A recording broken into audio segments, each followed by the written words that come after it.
नमस्कार, मैं Nishant Bhaskar the daily red में आपका स्वागत है। अभी हमारे साथ हिंदुस्तानी आवाम मोर्चा के शिक्षक प्रकोष्ठ के प्रदेश अध्यक्ष श्री अशोक कुमार गुप्ता जी हैं। तो आइए इनसे जानने की कोशिश करते हैं, देश विदेश के अन्य मुद्दों पर इनकी राय जानते हैं। नमस्कार सर। अरे उसमें हमको तो यही कहना है, प्रधानमंत्री के बात लेकर चलिए, नरेंद्र मोदी जी के। हमको ऐसा लगता है इसके पहले कांग्रेस के लोग शासन किए और अच्छा खासा शासन किए। ये इंदिरा जी के समय से चलता आ रहा था, जिसमें देश हमारा बिक गया था। कुछ पाकिस्तान छेक लिया, कुछ चीन छेक लिया, और ये लोग कान में ठिप्पी डालकर बैठे रहे और सरकार चलाते रहे, बाहर सरकार। अगर वह शासन होती तो हमारे देश के बहुत हिस्सा और भी छेके जाते। लेकिन सौभाग्य है कि हमारे नरेंद्र मोदी जी प्रधानमंत्री के पद पर आए, और आने के बाद इस तरह की हमारे भारत के अंतर्गत चार चांद को उन्होंने लगाया कि आज लगता है कि हमारा भारत है। आज देखिए, चीन के लिए हमारे चिंतित हैं प्रधानमंत्री जी, हमारे ये गृह मंत्री अमित शाह जी। इधर जो है सो पाकिस्तान हमारा कुछ हिस्सा यह छेक लिया है, कुछ हिस्सा को छेक लिया है। कौन? कश्मीर। तो सवाल यह है, उसको खाली कराने के लिए हमारे प्रधानमंत्री जी और गृह मंत्री अमित शाह जी, ये लोग रात को उनको लगता है कि चैन से सोते नहीं। उन लोगों के अंदर ये दर्द है, उन लोगों के अंदर ये दुख है कि हमारे धरती को लोगों ने छेका है, उसको हम लोग खाली करवाएंगे, चाहे इसके लिए सरकार को जो भी करनी पड़े। लोग, ये हमारे विरोधी लोगों ने इस तरह की चर्चा लोगों ने उठाया। क्या उठाया? नोटबंदी। अरे यार, नोटबंदी उठाए आप, उसकी चर्चा आप लोगों ने किया। नोटबंदी से फायदा हुआ है, घाटा नहीं हुआ है। नरेंद्र मोदी जी अपने विवेक से और लोगों की राय से नोटबंदी का उन्होंने ये प्रतिबंध जो कहिए उन्होंने नोटबंदी पर लगाया। तो लोग उस पर कमेंट करते हैं, अरे यार ये ना देखो कि देश के लिए मरने वाला यही भाजपा सरकार है, जो देश के लिए मरता है, देश के लिए जो है सो सब कुछ करता है, देश के लिए कुर्बानी करने के लिए तैयार है। हमारे कितना सेना मारे गए। तो सवाल है, ये बात कांग्रेस कहाँ समझती थी? कांग्रेस की सरकार इस पर कहाँ जो है सो ध्यान देती थी? आज वही ना कारण है कि हमारा देश का हिस्सा छेका हुआ है और उस पर कोई पहल नहीं। शासन करो, कुर्सी पर बैठो, कुर्सी तोड़ो, बस यही कांग्रेसियों का काम था। तो राष्ट्रीय सुरक्षा के मुद्दे पर आप केंद्र में मोदी सरकार जो 6 वर्षों से है, उसको आप सफल मानते हैं?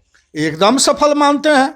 आज मोदी जी, हमको लगता है, कहना तो नहीं चाहिए, वह एक मानव के रूप में हैं, मानव हैं, लेकिन कुछ उनके अंदर ईश्वर का भी अंश है, जिसके चलते हम लोग आगे अग्रसर बढ़ते चले जा रहे हैं। लगता है कोई देवी दुर्गा, कोई भगवान उनको जरूर वरदान दिए हुए हैं। किस तरह का यूनिक काम हमारे भारत के अंदर हो रहा है। जैसे मान लीजिए राम मंदिर हुआ, राम मंदिर कभी सक्सेस होता? ये मोदी जी का देन है, अमित शाह जी का देन है कि आज राम मंदिर बनने जा रहा है। हिंदुओं में कितनी खुशी की लहर है। देखिए, होता है कि नहीं होता है क्या? तो आज राम मंदिर का जो है सो निर्माण होने जा रहा है और वहाँ तीव्र गति में काम लगा हुआ है। तो ये हमारे उन्हीं का देन है। किनका? नरेंद्र मोदी जी का, अमित शाह जी का। ये कभी हारने वाले लोग नहीं हैं। लाख हमारे विरोधी चिल्लाते रहेंगे, भाजपा की सरकार कभी रहेगी केंद्र में मैं मोदी और नरेंद्र शाह का भक्त हूं और बिहार में नीतीश कुमार का भक्त हूं। इसलिए नीतीश कुमार का मैं भक्त हूं कि उनके कार्य अति सराहनीय, प्रशंसनीय 15 साल के अंदर में हुआ है, जिसके चलते मैं उनके पास मैं झुका हुआ। तो बिहार में जैसा कि प्रदेश अध्यक्ष जो डॉक्टर संजय जायसवाल हैं भाजपा के, उनके कार्यकलापों को आप कैसे देखते हैं? वे हमारे नवजुवक नेता हैं, डॉक्टर संजय कुमार जायसवाल को। यह तो आश्चर्य की बात है, हम लोग सोच ही नहीं रहे थे। इतना मास्टरमाइंड आदमी है, उनकी कार्यकलाप इतनी अच्छी रही। जब से उनको बिहार में प्रदेश अध्यक्ष बनाया गया, भाजपा के अंदर और लोगों के अंदर एक बहुत सी माने क्या कहें उसको, माने ये बहुत सी खुशी और विकास के लिए लोग सोचना प्रारंभ किया। और आज हमारे संजय कुमार जायसवाल जब से हमारे भाजपा के प्रदेश अध्यक्ष हैं, एक सूत्र और में सारे लोगों को उन्होंने बांधा। और आज देखिए अपार सीटों से एनडीए की सरकार बनी है। ये देन किसका है? संजय कुमार जायसवाल का देन है, उनका दिमाग का देन है, उनकी कार्य क्षमता की देन है, उनकी विद्वता की देन है। चूंकि वह एक डॉक्टर भी हैं और साथ ही कर्मठ ईमानदार नौजुवक भी हैं, और उनको केंद्र में हमारे तमाम सारे नेता उनको बहुत मानते हैं। इसलिए मानते हैं कि बिहार में भाजपा का लहर ही लहर आया। और इसका देन किसका है? तो संजय कुमार जायसवाल का है। उनके कार्यकलाप को आप सफल मानते हैं। आशा एवं सेविका की नौकरी के लिए आपकी सरकार कौन सी कदम उठा रही है? देखिए, हम क्षेत्र में घूमे हैं और आशा और सेविका ये तमाम लोग मुझे घेरे हुए थे। कहाँ के मैं बात बताऊं, जैसे नौतन हुआ, बेतिया हुआ, चनपटिया हुआ, कुछ जगहों पर मैं गया और लोगों ने कहा कि आपकी सरकार है और हम लोगों का उद्धार होनी चाहिए। मैंने कहा कि देखिए, नीतीश सरकार की ये मंशा नहीं है कि आशा और सेविका या तमाम जितने भी हमारे नौकरी करते हैं उन लोगों को हम अस्थाई नहीं करें, चाहिए करें, मैंने उन लोगों का ही था।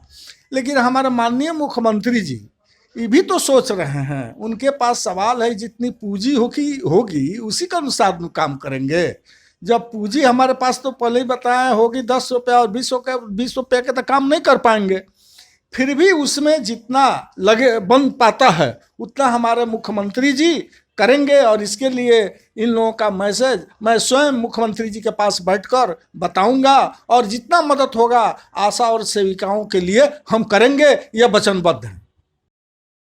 और जैसा कि हमारे मुख्यमंत्री नीतीश कुमार जी ने कहा है कि वो बिहार में युवाओं को रोजगार देंगे, तो इस मुद्दे पर आप क्या कहना चाहेंगे? अरे हमारे नीतीश जी को पहले भी मैं आपसे बताया था, विकास की गंगा बह रही है और विकास के लिए दिन रात हमारे नीतीश जी सोचते रहते हैं। ये हमारे विपक्षी लोग कहते थे कि इतना नौकरी दे देंगे, ये दे देंगे, 10 लाख दे देंगे, 50 लाख दे देंगे। सवाल यह है, आपके पॉकेट में अगर 50 रुपया होगा तो 75 रुपया कैसे आप खर्च करेंगे? 85 रुपये में खर्च करेंगे। लेकिन लोगों को तो ये आंकड़ा समझ में आता नहीं है, सही आंकड़ा तो मालूम नहीं है। कहने के लिए कोई कुछ कह देता है, 50 लाख दे देंगे, 10 लाख दे देंगे, 20 लाख दे देंगे, 50। सवाल क्या है भाई? हमारे नीतीश कुमार जी मजे व्यक्ति हैं, हमारे कुशल प्रशासक हैं। वे जो भी बोलेंगे माप तौल करके बोलेंगे। जो हमारे पास पूंजी कितना है, वो पूंजी के आधार पर ही वह काम करेंगे। सरकार के पास होगा 50 रुपया तो खर्च कर देंगे, 75 रुपया कहाँ से आएगा? तो यही सब चीज़ों को मद्देनजर रखते हुए हमारे माननीय मुख्यमंत्री नीतीश कुमार जी ने उन्होंने काफ़ी वैकेंसियों का निकालना प्रारंभ करने जा रहे हैं।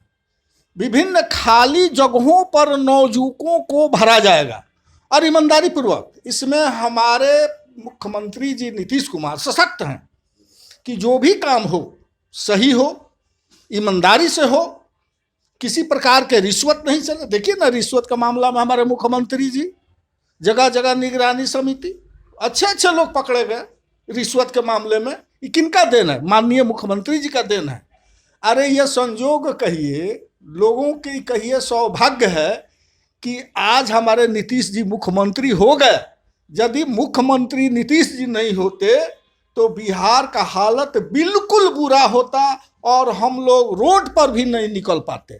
आज नीतीश जी इतना कर्मठ और व्यक्ति हैं कि आज हम लोग आगे बढ़ रहे हैं, और यही कारण है। उस सुशासन बाबू का मैं भक्त हूँ। दुर्भाग्य से मुझे कभी कभार भेंट हो पाती है। मैं उनसे चाहता हूँ कि भेंट करूँ और बुलाएंगे मुझे, और बैठकर उस पर हम लोग कुछ चर्चा करेंगे, और चर्चा करके और विकास को हम लोग विकास की जो है गंगा बहाने की काम हम लोग करेंगे। हम नीतीश जी के साथ में जाऊंगा, मिलूंगा। केंद्र में नरेंद्र मोदी और बिहार में नीतीश कुमार की डबल इंजन की सरकार है, तो आप मतलब इस सरकार के अभी 5 साल के कार्यकाल से आप क्या चाहते हैं, आपकी क्या उम्मीदें हैं? अरे हमारे विपक्षी लोग तो ये क्या कहें, 4 इंजन की सरकार लोग बनाने जा रहा था। हमारा तो डबल इंजन है, हमारा डबल इंजन है। डबल इंजन की सरकार में और शक्ति आती है। मान लीजिए एक इंजन को खींचने की क्षमता में दुगुना जो है सो शक्ति आ जाती है। हमारे एनडीए सरकार जो सरकार बनाई है, गठन हुआ है, और हमारे माननीय नीतीश कुमार जी को मुख्यमंत्री बनाया गया है, ये डबल इंजन की सरकार है। बात ठीक है, लेकिन उसमें काफ़ी शक्ति है। उसके सामने विपक्षी चूर चूर हो जाएंगे और डबल इंजन की सरकार रफ्तार में भागती चली जाएगी। यह हमारा सोच है। जैसा कि अशोक कुमार गुप्ता जी ने बताया कि डबल इंजन की सरकार है तो दुगनी गति से तेज दौड़ेगी और ऐसे ही 5 वर्षों में अनेक विकास कार्य करेगी। तो अभी हम आए हुए थे अशोक कुमार गुप्ता जी के आवास पर और इन्होंने अपनी राय दी। ऐसे ही अन्य पॉजिटिव खबरों को जानने के लिए आप देखते रहिए द डेली टाइट। नमस्कार, धन्यवाद।